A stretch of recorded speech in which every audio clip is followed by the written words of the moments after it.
Jedan od najnovijih izbornih predmeta u gimnaziji u Vrbasu bio je veoma inspirativan za mlade srednjoškolce. Koliko su bili kreativni iz oblasti umetnosti i dizajna pokazuje i kvalitet njihove prve zajedničke izložbe koja je sinoć otvorena u galeriji u Vrbasu. Sloboda u izrazu, ali i raznovrsnost tehnika i motiva glavne su odlike zajedničke izložbe učenika gimnazije Žarko Zrenjanin u Vrbasu. Izložba pod nazivom Prvi vizuelni presek stanja je selekcija radova blizu 40 autora od 1. do 4. razreda koji su nastali na časovima likovne kulture i izbornog programa umetnosti i dizajn. Ovi časovi pokazali su se kao veoma inspirativni za gimnazijalce. To nam nekako dođe kao dobar predah od svih ostalih predmeta. Možemo da odmorimo, da radimo neke stvari. Imamo neke zadate teme na koje inače ne bismo ništa uradili, ali možemo da pokažemo svoju kreativnost na načine na koje ne bismo ni pomislili inače. Pogotovo profesor Dejan, on jako dobro razlaže tu temu i onako prevedu neki naš jezik koji mi možemo da razumemo i približe nam je samim tim. Glavni motiv je u stvari introspekcija i to kako mi vidimo sebe.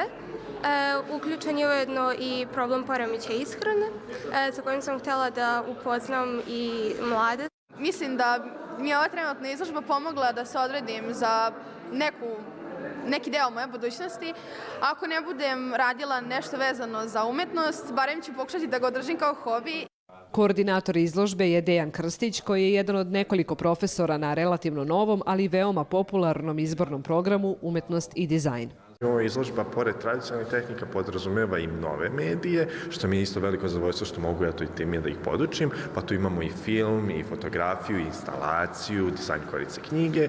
Učenici istražuju daleko šire koncepte i ono što mi je najdraže je da vidim da se bave poprilično ozbiljnim temama koje se tiču kako okruženja, tako i samih njih, introspekcijom. Nadam se da će na neki način i za učenike ova izložba biti dalje podsticaj da se ohrabre i da i oni koji zaista lepo rade, a nemaju još toliko hrabrosti da se prikažu široj javnosti. U galeriji u Vrbasu smatraju da je jedan od njihovih glavnih zadataka uključiti omladinu u kulturno stvaralaštvo grada, i kao publiku i kao autore.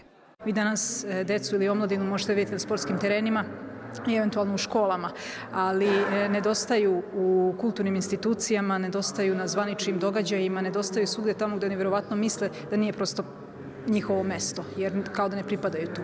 Dakle, želeli smo da oni osete da ovde pripadaju, pa kako bolje to učiniti nego da oni upravo izlože svoja dela. Pod mentorstvom profesora, učenici gimnazije su sa radovima nastalim na predmetu umetnosti i dizajn učestvovali i na konkursima, takmičenjima, pa i na filmskim festivalima gde su ostvarili zapažene rezultate i nagrade.